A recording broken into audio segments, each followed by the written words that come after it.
C'est plutôt le parler en langue qui nous a occupés. Il était le spécialiste, moi le novice. C'est lui qui m'a initié au secret de cet étonnant don de l'esprit. Ce qu'il m'en révélait était passionnant. Selon lui, quand dans la communion intime avec Dieu, on ne parvient plus à suivre ses émotions avec la langue maternelle, l'esprit s'empare de notre langue pour nous élever d'un ou de plusieurs degrés jusqu'à parler miraculeusement dans des langues non apprises qui pouvaient être la langue des anges. C'est à ce point précis que mon enthousiasme s'est dégonflé, car je dus lui demander pourquoi ces langues que l'on entendait n'avaient rien d'angélique, mais vraiment rien, au point que dans mon fort intérieur, je pensais que, vous me pardonnerez, n'est-ce pas, que si les anges ne parlaient pas mieux que ça, moi je parlais mieux qu'eux. Un peu surpris par la réplique, il passa sans transition des anges aux sauvages, en me disant que ça pouvait être aussi des langues des indigènes de Bornéo, du Mato Grosso en Amazonie ou de l'Afrique centrale. Moi je peux paraître irrévérencieux, mais je me suis demandé vers quel hémisphère le Saint-Esprit nous embarquait. Je ne me suis jamais accommodé de cette réponse. Comment des langues 10 fois plus rudimentaires pouvaient-elles exprimer ce que le français, l'une des langues les plus complètes et les plus riches du monde, ne pouvait pas faire?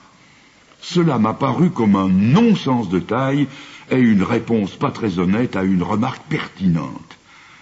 Et je vous assure que le capital confiance était dès lors sérieusement entamé. Une fois encore, il m'a entraîné dans une courtoise confrontation qu'il avait organisée sur le thème du baptême du Saint-Esprit entre pasteurs de son bord et des pasteurs du bord opposé. Hélas, ses amis ne firent vraiment pas le poids. Leur doctrine n'avait pas de corps, pas de consistance, et elle se désagrégeait à mesure que se déroulait le débat pour dériver dans la théologie dite de l'expérience. Après tant d'années, je me souviens encore de cette phrase qui leur fut adressée: « Rien ne sert de mettre une locomotive sous pression si les rails ne tiennent pas. » Une dernière fois, je parlerai de ce frère pasteur qui eut une autre confrontation sur le même sujet avec un serviteur de Dieu des assemblées dites darbistes. Cet homme semblait avoir avalé une Bible tant il la connaissait bien. L'ami fut balayé sur son terrain de prédilection. Tout terrible que soit la conclusion, je vous la livre. Il poussa la Bible de côté et dit: « Sur le plan biblique, vous avez raison, mais je ne peux pas renier une expérience. » Tout était là, dans le geste et dans la parole. La Bible refermée, mise de côté, et l'expérience mise en avant. Il y a quelques mois, c'est moi qui ai refait la même expérience. J'ai posé à mon interlocuteur cette question. Quand dans votre assemblée, un parler en langue est interprété, de quoi s'agit-il? Je ne posais pas la question parce que je ne connaissais pas la réponse, mais pour avoir de sa propre bouche une réponse nette qui ne laissa aucune place à l'ambiguïté. C'était selon lui, dans l'interprétation, une parole d'encouragement ou de connaissance, une prophétie, une exhortation, une révélation, une évangélisation, etc. En bref, c'était une parole adressée aux hommes présents. Je lui ai alors cité de mémoire 1 Corinthiens 14, verset 2. Il faut retenir aussi cela. Celui qui parle en langue ne parle pas aux hommes, mais à Dieu. Or, il venait de me dire que c'était aux hommes que la parole en langue s'adressait dans son interprétation. Mais j'avais beau lui citer ce texte capital, il restait imperméable à la parole de Dieu. Alors j'ai fait un pas de plus. J'ai ouvert la Bible et je lui ai fait lire le texte plusieurs fois. Il semblait ne pas comprendre, puis tout à coup, le déclic s'est fait. Il a compris que ce qui se faisait dans son église, sous le couvert du miraculeux, n'était pas conforme à la parole de Dieu. C'est-à-dire que chez lui, chez eux, par le moyen des langues, on parlait aux hommes, puisque l'interprétation était un message aux hommes. Il venait de me dire une évangélisation, un coup d'encouragement, alors que le Saint-Esprit, selon le Saint-Esprit plutôt, celui qui parlait en langue ne parlait pas aux hommes. Acculé dans cette impasse, il ne lui restait plus que le sable mouvant de ses expériences. Je lui ai demandé, que choisissez-vous, la Bible ou les expériences? Sa réponse fut celle que vous devinez. Il choisit l'expérience contre la parole de Dieu. Quelques années de cela, un pasteur charismatique m'invita à faire une campagne d'évangélisation dans son église. Un jour, il me dit qu'une sœur de l'église avait, en aparté, parlé en langue en sa présence. Il ajouta qu'il y avait discerné comme un message pour lui-même. L'occasion était trop belle pour ne pas la saisir. Je lui dis, comment peux-tu réconcilier une parole en langue qui t'aurait été adressée avec la Bible qui dit en 1 Corinthiens 14:2, « Celui qui parle en langue ne parle pas aux hommes mais à Dieu. » Tu n'es pas Dieu. C'est comme si je lui avais asséné un coup de massue sur la tête. Il ne put rien répondre et il n'essaya même pas de le faire. Il venait de découvrir une vérité qu'il n'avait jamais vue et qui le contredisait. Savez-vous que même Donald G., le maître à penser du pentecôtisme, dit clairement que, à la Pentecôte, les merveilles de Dieu qu'on entendit ce jour-là, n'étaient pas adressées à la foule, mais à Dieu. Et en Acte 10, au verset 46, on les entendait encore, et il est dit d'eux, ils glorifiaient Dieu. Ils ne parlaient pas aux hommes. En 1 Corinthiens 14, versets 15 et 16, rien d'autre dans le parler en langue n'apparaît que la louange et la prière. Au verset 2 du même chapitre, la clarification totale est faite. Celui qui parle en langue ne parle pas aux hommes. Quand j'ai dit ces choses à un pasteur charismatique, il m'a répondu d'un air abattu. Quand cette parole de Paul a commencé à circuler dans nos assemblées, ça a fait l'effet d'une bombe. Mais l'idée n'a pas été retenue, car il aurait fallu admettre que tout ce qui s'était fait jusqu'ici était faux. Terrible aveu. Et pourquoi ne pas rectifier plutôt que de demeurer dans l'erreur? Oui, mais alors, il faudrait tout repenser et surtout confesser que ce miraculeux parler en langue et son interprétation n'étaient que de la fabrication humaine. Je connais 2 communautés qui ont eu le courage de le faire. Pourquoi pas la vôtre, ou vous-même, si ce message arrive jusqu'à vous, s'il vous parvient. Avant d'aller plus loin, il faut que je vous raconte une petite anecdote de l'époque de ma jeunesse où mes connaissances bibliques ont été mises à l'épreuve. J'étais en compagnie de frères consacrés et avancés dans la foi. Chacun connaissait bien sa Bible et nos entretiens s'y rapportaient toujours. Le plus âgé posa la question, « Quand a-t-on parlé en langue pour la première fois ?» Les réponses fusèrent spontanément et toutes pareilles, à la Pentecôte. Nous en étions si sûrs. Eh bien non, c'est à la tour de Babel. J'étais un brin vexé, comment n'y avais-je pas pensé? Cette fois, mon oreille était accrochée pour de bon, et je n'oublierai jamais l'explication qui suivit. La diversité des langues à la tour de Babel était un jugement, oui, un jugement. Et il y a dans la Bible la loi ou la règle de la première mention. Cela veut dire qu'une vérité qui est mentionnée une première fois gardera sa signification initiale jusqu'au bout. En chemin, elle pourra se charger de sens, se développer, s'enrichir, mais sa valeur de départ ne s'annulera pas. Est-ce donc possible que le parler en langue portait en soi une idée de jugement? Vite, je suis allé voir ce qu'en disait le texte qui s'y rapporte. À mon grand étonnement, j'ai vu que le texte de base, repris par Paul, se trouve en Ésaïe 28, verset 11. Texte que Paul, porté par l'Esprit, reprend librement en 1 Corinthiens 14, 21. C'est par des lèvres d'étrangers que je parlerai à ce peuple. Et la citation d'Ésaïe continue par une précision qui confirme que le jugement est bel et bien contenu dans le parler en langue, afin qu'en marchant il tombe et se brise, afin qu'il soit enlacé et pris. Ça, mes amis charismatiques ne me l'avaient jamais dit. Peut-être ne le savaient-ils pas eux-mêmes.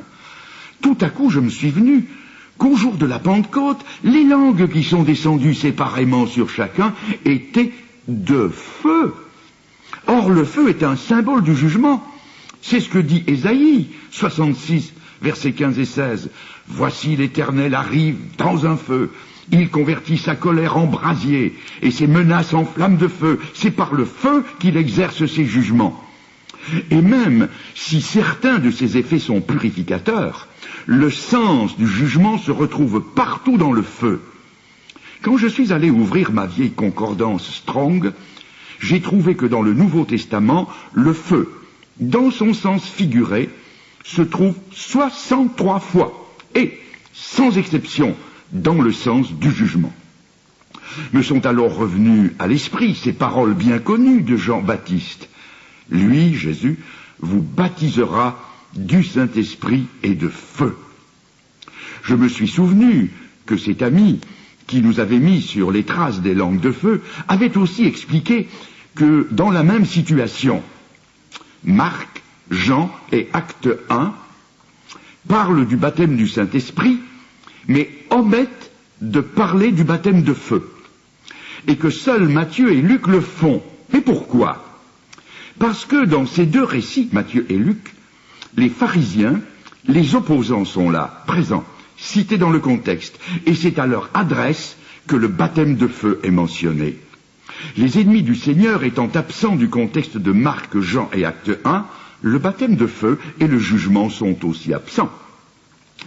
Et c'est Jean-Baptiste lui-même qui en donne l'interprétation. Il amassera son blé dans le grenier, c'est le baptême du Saint-Esprit, et il brûlera la paille dans le feu, c'est le baptême de feu. Et pour éviter toute spéculation, il parle 3 fois de ce feu dans le texte qui s'y rapporte, donc Matthieu 3, versets 7 à 12, et il désigne ce feu comme étant le feu qui ne s'éteint point, et non pas comme un quelconque enthousiasme ou revêtement de puissance. Je me suis aussi rappelé que la bonne nouvelle porte en elle-même cette notion de jugement, et c'est 2 Corinthiens 2, verset 16 qui le dit. L'évangile est pour les uns une odeur de vie, et pour les autres une odeur de mort donnant la mort. Et comme le parler en langue ici était aussi confronté à 2 catégories de personnes, il produisait aussi ces 2 résultats opposés. Chaque fois que j'ai demandé des explications à mes amis charismatiques, j'étais perçu comme eux comme une mouche d'orage qui les agaçait. Plus mes questions se faisaient pointues et précises, moins ils avaient de réponses. Je sentais qu'on commençait à me craindre et à m'éviter. Et pourtant, je ne sollicitais encore que des explications, comme par exemple, quand vous parlez en langue tout seul chez vous, en privé, où est la notion du jugement? Et à qui fait-il signe, puisqu'il n'y a personne d'autre que vous sur place? De mon côté, il y a eu des réactions en chaîne, car une découverte me conduisait à une autre. Je me suis aperçu que j'avais surtout cru par ouï dire, par des témoignages saupoudrés de quelques versets isolés, tirés de leur contexte et surtout de citations incomplètes, J'ai donc décidé de prendre la Bible à bras-le-corps, c'est-à-dire à la lire avec soin, à aller glaner en dehors du champ charismatique et à écouter ce que d'autres avaient à dire sur le sujet. J'ai donc été à l'une ou à l'autre de leurs retraites ou conventions avec l'espoir d'y trouver une réponse solide à ma recherche du vrai but, le but du parler en langue et des raisons de leur non parler en langue.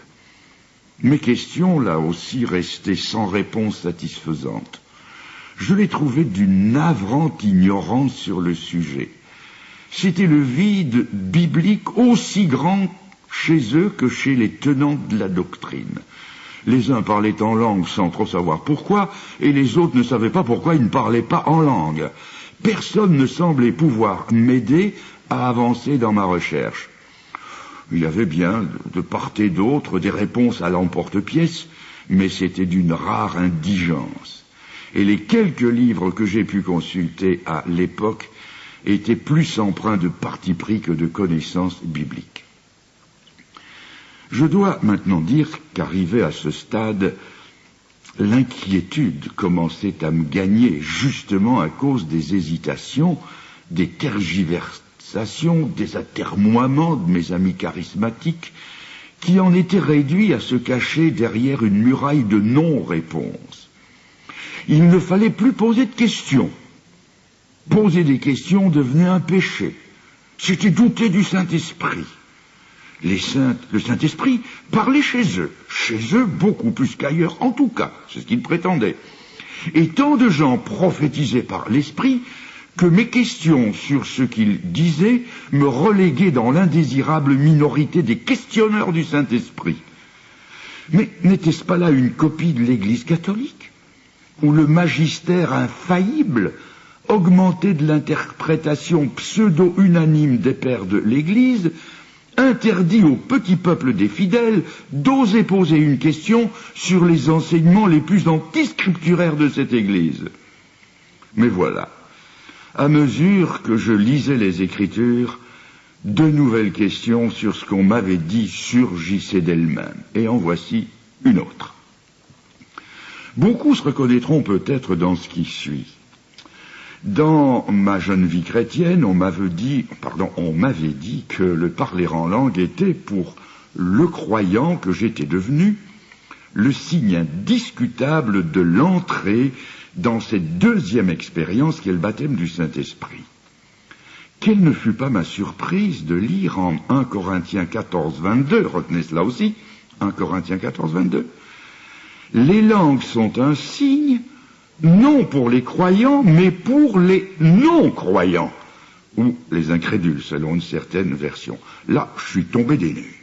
Je n'en croyais pas mes yeux, car on ne m'avait jamais dit ça. Toujours, l'accent avait été mis sur le parler en langue comme signe pour le croyant de son édification personnelle et de celle des autres croyants, de sa deuxième expérience, de sa communion avec Dieu, de son accès aux autres dons de l'esprit, etc.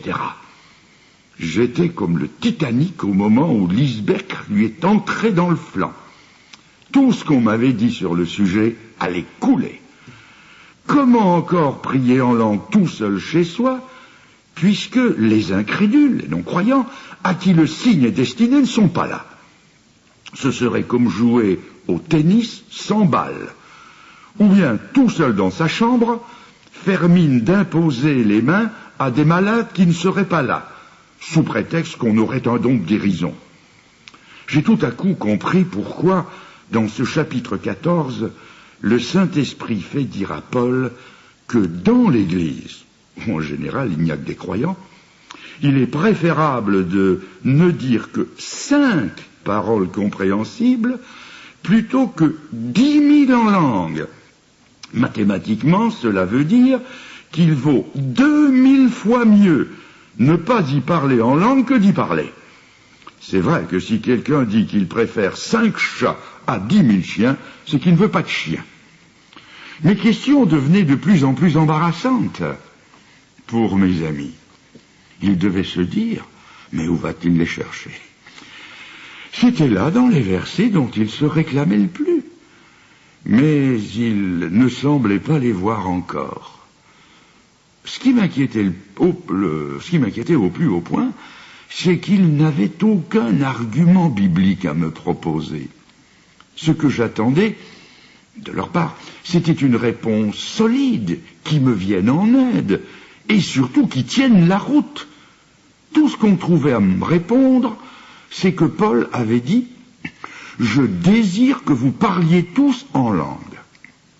Mais quand on m'a dit cela, je venais de lire que Paul avait dit aux mêmes Corinthiens, au chapitre 7 et verset 7, à propos du célibat, « Je voudrais que vous soyez tous comme moi, c'est-à-dire célibataires ». Cela gênait ceux à qui je proposais cette énigme, car ça veut dire que tous ceux qui veulent le parler en langue devraient aussi vouloir le célibat. C'est en disant ces choses qu'hélas, on peut perdre des amis, et j'en ai perdu quelques-uns de cette façon. Entre-temps, je connaissais mieux ma Bible. Et certains voulaient me montrer que, contrairement au célibat, tous devraient parler en langue. J'ai donc ouvert ma Bible en 1 Corinthiens 12, les versets 29 et 30, et à cet ami, je lui ai demandé plutôt de lire avec moi. Tous sont-ils apôtres? Non, bien sûr, qu'il m'a répondu. Tous sont-ils prophètes? Non. Tous sont-ils docteurs? Non. Arrivé là, il a refusé d'aller plus loin. Il venait de voir où le texte allait le conduire à lire « Tous parlent-ils en langue ?»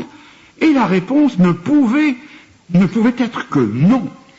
3 fois, j'ai essayé de reprendre le texte et 3 fois, il a refusé d'aller plus loin. Il est parti fâché.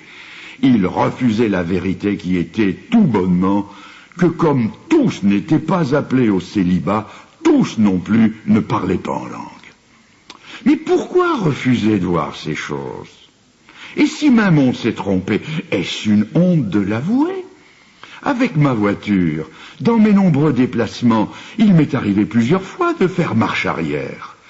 En Roumanie, où j'ai été pour prêcher l'évangile plusieurs fois, et où sur les routes les panneaux sont rares, j'ai fait une fois plus de 20 kilomètres avant de me rendre compte que je m'étais trompé. J'ai rebroussé chemin. La pire chose qui pouvait m'arriver, c'était de persister sur une fausse voie. Avec la doctrine biblique, c'est la même chose. J'ai plusieurs fois dû rectifier mon point de vue. Il n'y a aucune honte à désapprendre une chose si elle a été mal apprise ou si elle a été mal enseignée. Ce qui m'a éclairé sur le sujet, c'est quand j'ai trouvé quel était le but, je dis bien le but du parler en langue. J'en ai fait part à beaucoup d'amis qui tâtonnaient comme moi. Il est clairement dit que le parler en langue était un signe pour les incrédules. Mais qui étaient ces incroyants? Je me demande encore aujourd'hui comment je n'ai pas vu la réponse plus tôt. C'était là écrit noir sur blanc dans le contexte immédiat, dans le verset qui précède. C'est par une autre langue, des lèvres d'étrangers, donc parler en langue, que je parlerai à ce peuple. Et quel est ce peuple à qui le Saint-Esprit fait ici référence? Il n'y a qu'une réponse, le peuple juif. Dans le Nouveau Testament, l'expression « ce peuple » se rencontre 12 fois, et sans exception, ces 12 citations font référence aux Juifs et aux Juifs seuls. Tout s'est éclairé en moi. Je tenais là la réponse capitale à toutes mes questions. Le don du parler en langue était le signe pour les Juifs qu'à partir de la Pentecôte, l'Église allait être composée de gens de toute langue, tout peuple, toute nation, toute tribu. Et c'est exactement ce que Pierre a dit en Acte 2. Quand à la suite du parler en langue, on lui a demandé ce que cela voulait dire, le Saint-Esprit a mis dans sa bouche ces paroles-ci. C'est ici l'accomplissement de la parole du prophète Joël. Je répandrai mon esprit sur qui? Sur Israël seulement? Non, je répandrai mon esprit sur toute chair, sur tout peuple. Ce qui revient à dire, je répandrai mon esprit sur toutes les langues, tous les peuples, toutes les nations, toutes les tribus du monde. Et le parler en langue étrangère en est le grand signe. Et c'est justement sur ce point précis qu'Israël était incrédule. Toute l'incrédulité d'Israël, depuis Jonas en particulier, jusqu'aux Juifs des temps apostoliques et aux apôtres eux-mêmes, est résumée par ce texte de 1 Thessaloniciens 2, versets 14 et 16 à 16, qui dévoile en même temps la nature de cette incroyance. Écoutez, 1 Thessaloniciens 2, chapitre 14, verset 16, ces Juifs qui sont ennemis de tous les hommes, qui nous empêchent de parler aux païens pour qu'ils soient sauvés, qui mettent le comble à leurs péchés, mais la colère a fini par les atteindre. Le grand moyen que le Saint-Esprit a employé pour les convaincre que le corps de Christ était désormais composé de juifs et de non-juifs, c'était non seulement la nappe pleine d'animaux impurs que Pierre a vu descendre du ciel, mais aussi et surtout le grand signe du parler en langue, qui voulait dire la même chose, que tous les païens désormais, à commencer par Corneille, le capitaine italien, tous les gens du monde avec une langue étrangère à la langue des Juifs, pouvaient avec leur langue ou leur dialecte particulier, comme à la Pentecôte, non seulement publier les merveilles du Dieu d'Israël, mais encore et surtout faire partie du corps de Christ qui est l'Église. Ô profondeur de la richesse, de la sagesse et de la science de Dieu, s'écrira l'apôtre Paul, et il ajoute en Éphésiens 3, verset 8, « À moi qui suis le moindre des saints, cette grâce m'a été accordée d'annoncer aux païens les richesses incompréhensibles de Christ. » C'était tout simplement ça, le but du parler en langue. Et quand on l'a compris, toute la vérité sur le sujet s'harmonise. Je pose une question. Où sont les Juifs aujourd'hui? Ceux à qui le signe composé de langues étrangères faisait signe? Où sont ceux qui devaient être convaincus de l'universalité de l'offre du salut? Bien que le Saint-Esprit a employé pour les convaincre que le corps de Christ était désormais composé de juifs et de non-juifs, c'était non seulement la nappe pleine d'animaux impurs que Pierre a vu descendre du ciel, mais aussi et surtout le grand signe du parler en langue, qui voulait dire la même chose, que tous les païens désormais, à commencer par Corneille, le capitaine italien, tous les gens du monde avec une langue étrangère à la langue des Juifs, pouvaient avec leur langue ou leur dialecte particulier, comme à la Pentecôte, non seulement publier les merveilles du Dieu d'Israël, mais encore et surtout faire partie du corps de Christ qui est l'Église. Ô profondeur de la richesse, de la sagesse et de la science de Dieu, s'écrira l'apôtre Paul, et il ajoute en Éphésiens 3, verset 8, « À moi qui suis le moindre des saints, cette grâce m'a été accordée d'annoncer aux païens les richesses incompréhensibles de Christ. » C'était tout simplement ça, le but du parler en langue. Et quand on l'a compris, toute la vérité sur le sujet s'harmonise. Je pose une question. Où sont les Juifs aujourd'hui? Ceux à qui le signe composé de langues étrangères faisait signe? Où sont ceux qui devaient être convaincus de l'universalité de l'offre du salut? Et s'ils ne sont plus là, à quoi peut bien rimer un signe qui ne fait plus signe à personne? Car personne aujourd'hui, dans quelque pays du monde où il vit, ne conteste plus que le salut de Dieu a débordé Israël et s'est étendu jusqu'aux confins de la terre habitée. N'est-ce pas là la raison qui va conduire Paul à nous dire par le Saint-Esprit en 1 Corinthiens 13 que les langues cesseront ou ne continueront plus? C'est un autre sujet, mais déjà la question est posée. Les étoiles, comme chacun le sait, sont des signes dans le ciel qui ne sont visibles et utiles que la nuit. Elles disparaissent avec le lever du soleil. De même, le parler en langue était un signe qui n'était utile qu'à l'obscurantisme et l'incrédulité d'Israël par rapport à la vocation des païens. Une fois la lumière entièrement faite sur la chose, à quoi bon perpétuer un signe que tout le monde a saisi? Le Saint-Esprit n'a pas continué à donner à Pierre la vision de la nappe pleine d'animaux impurs, et Pierre n'a pu rechercher cette vision.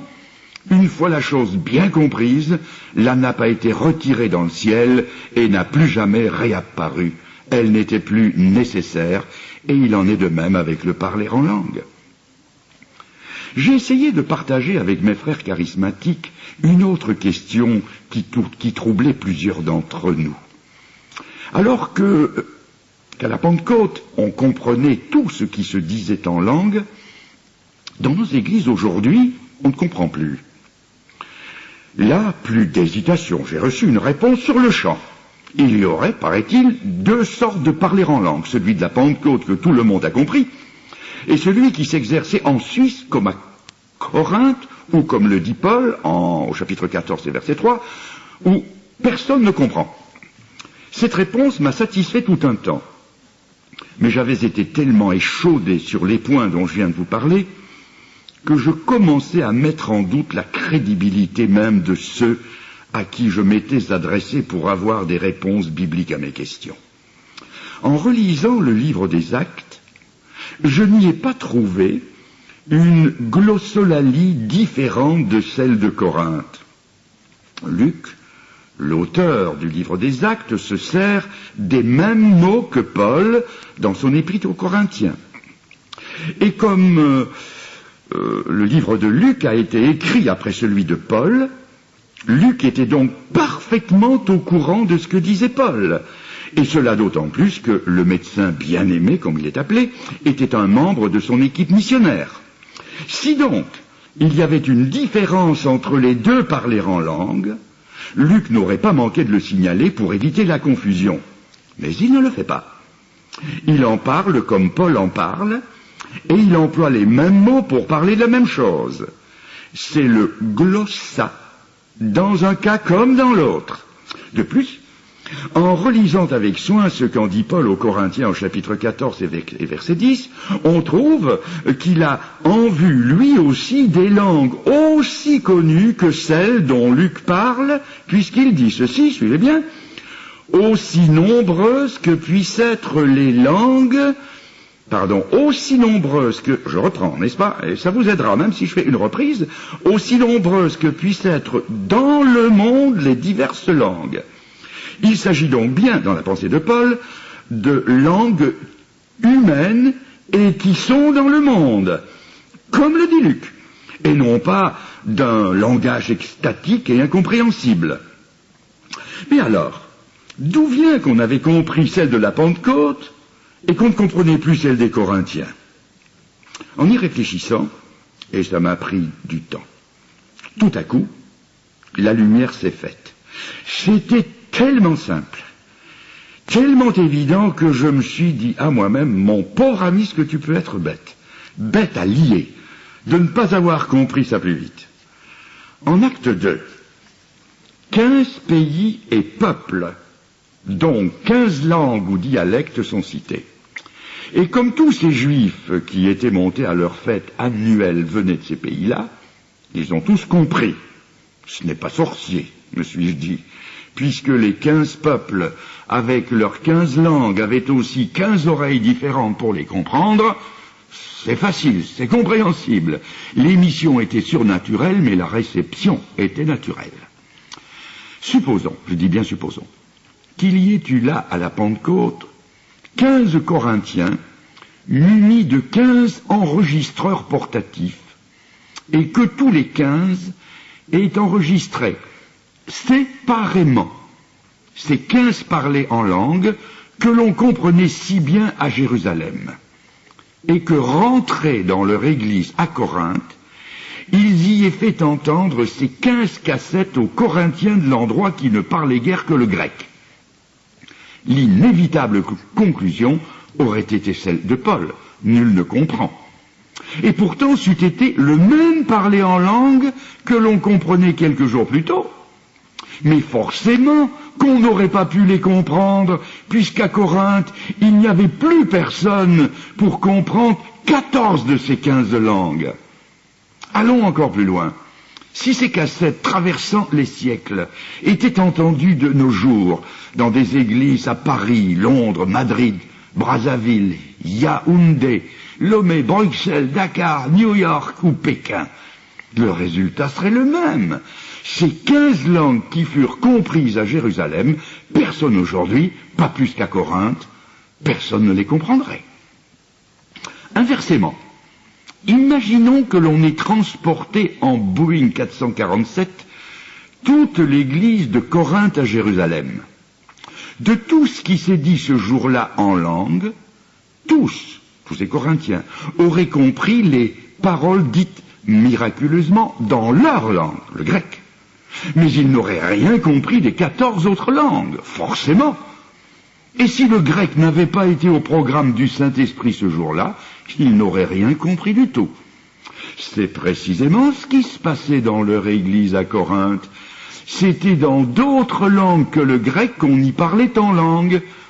Personne n'y comprenait rien, non pas parce que c'était un langage extatique, un autre type de parler en langue ou la langue des anges, mais tout simplement parce que c'était pas du grec.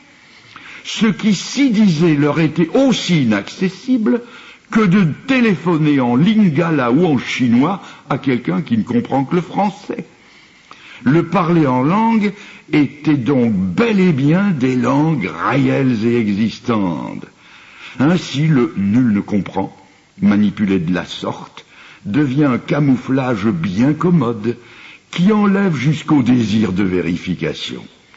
Baragouiner à n'importe quoi incompréhensible, c'est être spirituel. Essayer de comprendre le côté caché des cartes serait un manque de spiritualité, certains allant jusqu'à dire que c'est pécher contre le Saint-Esprit. Avec ma manie de tout ramener à l'écriture, j'ai trouvé que le Saint-Esprit nous avait au contraire donné un merveilleux moyen de vérification pour savoir d'une façon infaillible si ces étranges parlers en langue qu'on voulait me faire passer pour bibliques étaient authentiques. Quelques années avaient passé. Je connaissais ma Bible beaucoup plus en profondeur. Si certains de mes amis charismatiques prenaient ombrage de mes questions et se distançaient de moi, je gardais néanmoins de bons contacts avec d'autres. J'étais devenu évangéliste itinérant et ils m'invitaient pour des conférences dans leurs églises. En privé, je leur demandais, et je le fais encore, je leur demandais des explications sur le don d'interprétation qui devait rendre compréhensible ce qui n'avait pas été compris dans le parler en langue. Ils étaient assez confus quand je leur demandais pourquoi, dans la majorité des cas, le don de parler en langue n'était pas suivi de l'interprétation exigée au verset 28 du chapitre 14. Une des excuses était qu'il n'y avait pas d'interprète ce jour-là. Ils restaient sans voix quand je leur faisais remarquer ce qu'enseignait le Saint-Esprit. S'il n'y a pas d'interprète, qu'on se taise. Il fallait donc s'assurer avant de parler en langue, et non pas après, s'il y avait interprète ou non. Et dans le cas où il n'y avait pas d'interprète, de ne pas permettre le parler en langue. Ils connaissaient tous ce texte, mais ils étaient comme étonnés que j'ose le leur rappeler. Ils me donnaient la nette impression de ne pas vouloir obéir à cette Bible dont ils se disaient les plus ardents défenseurs. Il arrivait parfois même que tout le monde parlait en langue, tous ensemble, ce qui est aussi contraire à la Bible. Récemment encore, j'ai demandé à un frère responsable pourquoi il avait violé ouvertement le commandement du Seigneur, car selon le verset 37 du chapitre 14, la première aux Corinthiens, c'est un commandement. Un commandement qui dit au verset 27, « En est-il qui parlent en langue que 2 ou 3 au plus parlent ?» chacun à son tour, et que quelqu'un interprète. Il ne trouva rien à me répondre.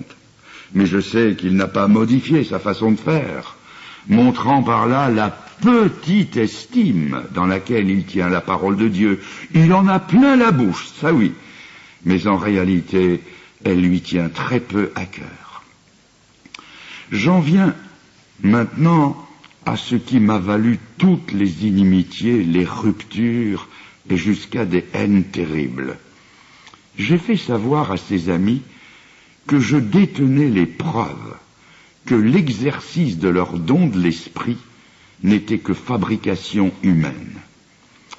La vérification du parler en langue se fait par l'autre don, non moins miraculeux, qui lui est associé, celui de l'interprétation. C'est ici que la tricherie est dévoilée. Je ne peux pas vous raconter toutes mes expériences dans ce domaine. Cela me prendrait trop de temps. Mais en voici quelques-unes. Comment un court chant en langue est-il devenu un message fleuve dans l'interprétation? Comment les paroles interprétées sont-elles comment les paroles interprétées sont-elles des messages aux hommes alors que l'Esprit dit que celui qui parle en langue ne parle pas aux hommes, mais à Dieu? Comment m'a raconté ce colonel de l'armée du salut en congé en France? Comment ma louange dite en lingala, celle de mon chant de mission, a été prise pour un parler en langue et a donné une interprétation qui n'avait rien à voir, ni de près ni de loin, avec ce que je venais de dire? De quelle oreille, personnellement, quelle oreille attentive n'ai-je pas écouté ce parler en langue, heurté, saccadé, incompréhensible, au cours duquel on surgit 3 fois en italien un spiriti santi, qui n'a pas réapparu dans l'interprétation. Le Saint-Esprit, qui était censé l'avoir inspiré dans le parler en langue, l'aurait-il oublié dans l'interprétation? Et surtout, quelle horreur de découvrir que Spiriti Santi est la mise au pluriel de l'unique personne du Saint-Esprit, c'est-à-dire la paganisation de sa divine personne. N'est-ce pas là le blasphème contre le Saint-Esprit? Un cher ami espagnol, dans une assemblée de France, a prié le Notre Père dans sa langue maternelle. Il en est sorti une interprétation qui était tout sauf le Notre Père. Tout ceci était plus que suffisant pour m'éclairer sur la nature frauduleuse de ces 2 charismes. Mais j'ai poussé la vérification plus loin. J'ai demandé à un frère écossais, ayant l'accent typique de son pays, de me mettre 2 fois de suite et en anglais le Notre Père sur enregistreur. J'avais aussi 2 autres parlers en langue interprétés qui avaient été pris sur le vif dans l'assemblée. Je suis allé chez des frères charismatiques très modérés pour qui la fraude et les excès n'existent que chez les autres charismatiques, pas chez eux. Personne dans l'Église ne met en doute leur conviction, leur sincérité et surtout pas leur don d'interprétation. Après avoir prié avec eux, je leur ai demandé d'écouter l'enregistrement et de me l'interpréter. Cela fut fait sans objection ni réticence. Hélas, 1000 fois hélas, rien ne ressemblait à l'original. Le Notre Père en anglais s'est transformé en un message d'encouragement en français. Il y a quelques années, j'ai été personnellement la cible de 2 exhortations en langue, ayant trait à une même situation. Selon les sentiments cultivés, ces paroles dites divines étaient toute consolation dans un cas et toute condamnation dans l'autre. Est-ce sérieux? Récemment, j'ai proposé ceci à chacun des 2 hommes les mieux en vue dans les cercles charismatiques de Suisse et de France. C'est tout récent. Voici ce que je leur ai écrit. Nous prendrons chacun 2 témoins et nous nous rendrons ensemble au culte dans une église charismatique où l'on exige, c'est le contraire de néglige, où l'on exige l'interprétation à tout parler en langue, et où on ne nous connaît pas, ni vous ni moi. Puisque vous croyez à l'authenticité et à l'actualité de votre don des langues, vous êtes tenu de croire à l'égale authenticité du don d'interprétation. Dans le culte, vous parlerez mon baragouin, et moi je parlerai votre charabia. Et vous constaterez que de ces deux, rien du tout, sortiront deux pseudo-interprétations 100% évangéliques au niveau des paroles, mais aussi fausses quant à leur origine que les extraordinaires paroles de la pythonisse d'Acte 16, qui pouvaient aussi dire « Ces hommes sont les serviteurs du Dieu Très-Haut et ils vous annoncent la voie du salut ». Ayant constaté la fraude, nous rédigerons ensemble un rapport que nous signerons avec nos témoins respectifs. Et nous enverrons à toutes les églises du monde francophone cette lettre de constatation. Il ne faut pas être devin pour deviner la suite. C'est qu'il n'y a pas eu de suite. Aucun de ces deux poids lourds du monde charismatique n'a osé se risquer à la plus simple et la plus loyale des vérifications. Peut-on encore se parer du beau nom de chrétien quand on n'a même pas le courage des prophètes de Baal, qui eux ont accepté le défi du prophète Élie? Vous comprenez pourquoi ces amis me fuient. Non parce que sur le sujet j'ai une opinion qui n'est pas tout à fait la leur, mais parce que je leur fournis le moyen de se prouver à eux-mêmes qu'ils sont dans l'erreur. C'est ce qu'ils ne me pardonnent pas. Cette parole du Seigneur Jésus est hélas toujours vraie. Ils ont préféré les ténèbres à la lumière. Puisque je viens d'évoquer le Seigneur Jésus, parlons de lui. Ce qui me turlupinait depuis longtemps déjà, c'était la découverte que notre bien-aimé maître n'avait jamais parlé en langue. Quel coup de tonnerre dans mon ciel bleu! Car ceux en qui j'avais confiance savaient ces choses, mais ils évitaient d'en parler. En fait, ils me cachaient cette vérité. Quand j'ai posé la question, le plus honnête a admis la chose, et il a dit sur un ton défaitiste mais sincère, « C'est vrai, Jésus n'a jamais parlé en langue. » Aujourd'hui encore, au moment où je vous parle ce soir, je lui sais gré de son honnêteté. Mais comme il semblait triste d'admettre la chose, et ça se comprend, car cela l'obligeait moralement à en tirer des conséquences qui allaient à contre-courant de ce qu'il pratiquait. Mais là où ma déception fut immense, et où ses amis charismatiques ont définitivement perdu ma confiance, c'est quand, pour couvrir cette incontournable évidence, ils m'ont donné deux réponses qui se contredisaient et qui m'ont prouvé leur mauvaise foi. Excusez-moi, j'ai un chat dans la gorge. Le premier a osé me dire que si Jésus n'avait jamais parlé en langue, il l'admettait donc, si Jésus n'avait jamais parlé en langue, c'est parce qu'il était parfait et qu'il n'avait donc pas besoin de s'édifier. Triste échappatoire en vérité.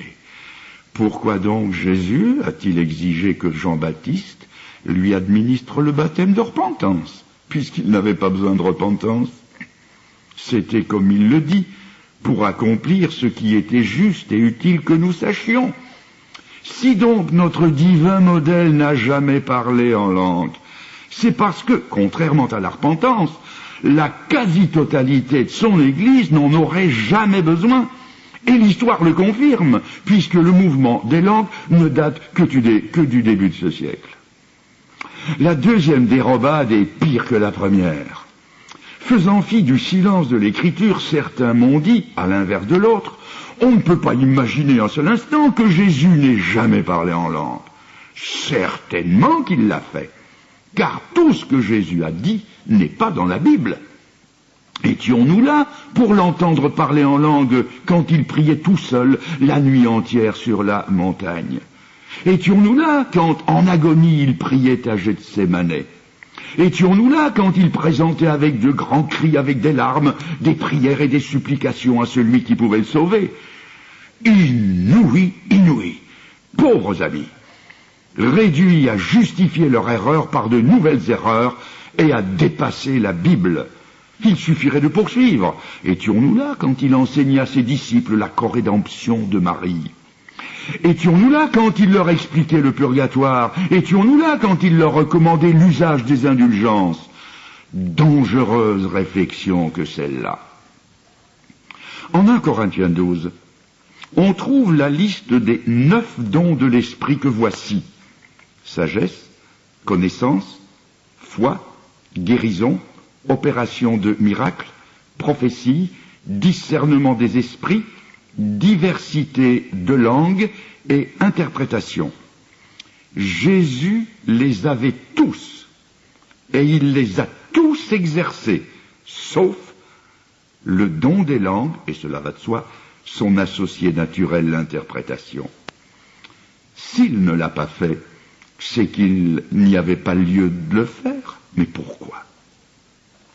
Parce que jusqu'ici, son évangile ne s'étendait qu'aux brebis perdues de la nation d'Israël.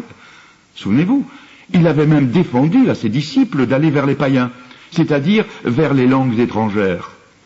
L'aspect multilinguistique de son œuvre rédemptrice restait secret. Il n'était pas encore question de peuples, de tribus, de nations et de langues. Rien ou presque rien dans ses paroles ne laissait voir la dimension internationale de son salut. Jusque-là, rien ne pouvait hérisser les Juifs et les rendre jaloux des grâces accordées aux païens, puisqu'il n'était pas encore question d'eux ni des langues étrangères dont ils étaient porteurs. Le don des langues, signe de leur intégration dans le plan de Dieu, n'avait donc pas encore sa raison d'être. Jésus ne dévoilera le parler en langue, encore à venir, qu'une seule fois, tout à la fin de son ministère envers Israël. Il est donc maintenant hautement significatif de voir quand il en parle. Dans la foulée de la phrase qui précède, aller par tout le monde. Ce qui déclenche le parler en langue, c'est le fameux « à toute créature », c'est-à-dire à toute langue, tribu, nation, peuple. Les étroites limites d'un nationalisme juif borné vont voler en éclats. Mais Jésus sait que ce peuple juif, ne va pas comprendre et qu'il va mettre tout en œuvre pour que l'évangile ne soit pas annoncé aux gens d'autres langues. Jésus va donc donner à ses disciples, et pour ce peuple juif, le signe le mieux approprié, le parler en langues étrangères, le seul que d'entre tous les autres signes il n'avait pas eu à exercer. Ce silence dans la vie de Jésus nous instruit mieux que beaucoup de paroles. Il confirme que le but du don des langues est conforme à ce qu'en disent Paul et Pierre, à savoir que c'était le signe pour le peuple juif incrédule face à la vocation des païens. Que Dieu, selon Joël 2, verset 28, Dieu répandait désormais son esprit, non pas sur Israël seulement, mais sur toute chair, sur quiconque, en un mot sur les peuples, les nations, les tribus aux langues étrangères. Saint Augustin, l'un des pères de l'Église, avait bien saisi le but du parler en langue. Voici ce qu'il en dit. C'étaient des signes appropriés à cette époque. Ils étaient destinés à annoncer la venue du Saint-Esprit chez les humains de toute langue, pour démontrer que l'Évangile devait être annoncé à toutes les langues de la terre. Cette chose arriva pour annoncer quelque chose, puis disparut aussi. Puis disparut. C'est aussi ce que le Saint-Esprit confirme en 1 Corinthiens 13, 8. Les langues ne continueront pas. Forcément, le but étant atteint, et personne ne contestant plus depuis des siècles que l'Église est composée de gens de toutes langues, Le signe en langue étrangère ne fait plus signe à personne. C'est aussi terminé que l'inspiration des Écritures, car ce don aussi a cessé. Maintenant, si vous lisez avec soin 1 Corinthiens 13, et là je vous demande votre attention, vous verrez que Paul ne parle pas, comme certains le croient, que de 3 choses, non? Il parle de 6 choses. Connaissance, langue, prophétie, foi, espérance, amour. De ces 6, l'Esprit dit que les seules qui ne cesseront pas sont les 3 dernières. Foi, espérance, amour. La foi, l'espérance, l'amour, ces 3-là vont continuer jusqu'au retour de Christ. Si donc, de ces 6, seules les 3 dernières demeurent, cela veut dire que ce sont les 3 premières qui ne demeurent pas, forcément. Et parmi elles, les langues. Il est impossible d'être plus clair. Persister à nier la disparition précoce de ces 3-là, c'est faire dire au Saint-Esprit 6 choses demeurent jusqu'à la venue de Jésus. Le Saint-Esprit a dit 3. Il faut choisir. J'ai dû choisir entre ce que disait le charismatisme et ce que disait le Saint-Esprit. Et ce choix, personnellement, je l'ai fait. Le serpent d'airain fabriqué par Moïse l'avait été sur l'ordre de Dieu, n'oublions pas, et avait servi à des milliers de personnes. C'était un don divin que le Seigneur allait évoquer dans son mémorable entretien avec Nicodème, dans l'évangile de Jean chapitre 3. Ce serpent de cuivre, les Israélites l'avaient pieusement conservé pendant des siècles. Savez-vous ce qu'en fit le bon roi Ézéchias? Écoutez, je lis. Il mit en pièces le serpent d'airain que Moïse avait fait, car les enfants d'Israël avaient jusqu'alors brûlé des parfums devant lui. C'était pourtant le même serpent qu'autrefois. Ce n'était pas une copie truquée, une imitation du vrai. Contrairement au parler en langue actuelle, c'était le vrai, le bon, l'original. L'usage initial, qui consistait à le regarder, s'était même étoffé et enrichi avec le temps. Sous le couvert de l'attachement à Dieu, il avait fini par prendre la place de Dieu et était devenu une idole comme les autres. On peut être sûr que celui qui a dénoncé l'usage falsifié et périmé du serpent n'a pas fait l'unanimité autour de lui. Les partisans du serpent pouvaient, à l'appui de leur foi, invoquer des données bibliques, historiques et à n'en pas douter expérimentales. Ils pouvaient arguer que le Dieu qu'il avait donné ne change pas parce qu'il reste le même hier, aujourd'hui, éternellement. Que ce qui s'était passé au désert pouvait encore se passer de leur jour, que la puissance de Dieu n'avait pas changé, et que surtout, pas un seul mot n'était dit concernant la fin de son action, de son usage et de son utilité. En fait, les exercices spirituels qui gravitaient autour de cette relique étaient devenus une abomination. Pour beaucoup de mes ex-amis charismatiques, les langues sont aussi une relique qu'ils portent dans leur cœur, dont ils parlent sans cesse et à laquelle ils vouent une dévotion sans borne. Ils essaient de la défendre en disant que c'est le Dieu qui ne change pas qui l'a donné. Mais Dieu avait aussi donné le serpent d'airain pour une occasion précise, pour un temps limité. Au-delà de ce temps, ils devenaient périmés comme des médicaments qui ont dépassé la date limite d'utilisation et qui en deviennent dangereux. C'est ce qui s'est passé avec le serpent. Leur vie spirituelle en a été infectée, et Ézéchias a dû couper dans le vif. Lorsque le serpent d'airain leur a été retiré, beaucoup ont vu leur ardeur spirituelle décliner, car ils n'avaient plus rien de tangible à quoi se raccrocher. J'ai aussi compris pourquoi certains se cramponnaient au parler en langue avec une sorte de frénésie. Leur vie spirituelle était si pauvre, si peu fondée sur la Bible, que s'ils perdaient ça, il ne leur restait plus rien. Il est temps de finir. J'espère ne pas avoir été trop long. Oui, Ah, ça fait mal de s'apercevoir que ce qu'on a cru, ce pourquoi on a combattu et à quoi on s'est accroché est en train de couler et de vous entraîner au fond. Mais ce qu'il y a de plus dur, c'est de reconnaître que les autres avaient raison. Au fond, c'était mon moi, mon orgueil qui en prenait un sacré coup. Quand on croit qu'on a reçu plus que les autres, cela vous donne un agréable petit sentiment de supériorité. S'apercevoir ensuite que ceux qu'on a regardés de haut en savent plus que vous et sont sur un terrain plus solide que le vôtre, je vous assure que ça fait mal. Amen.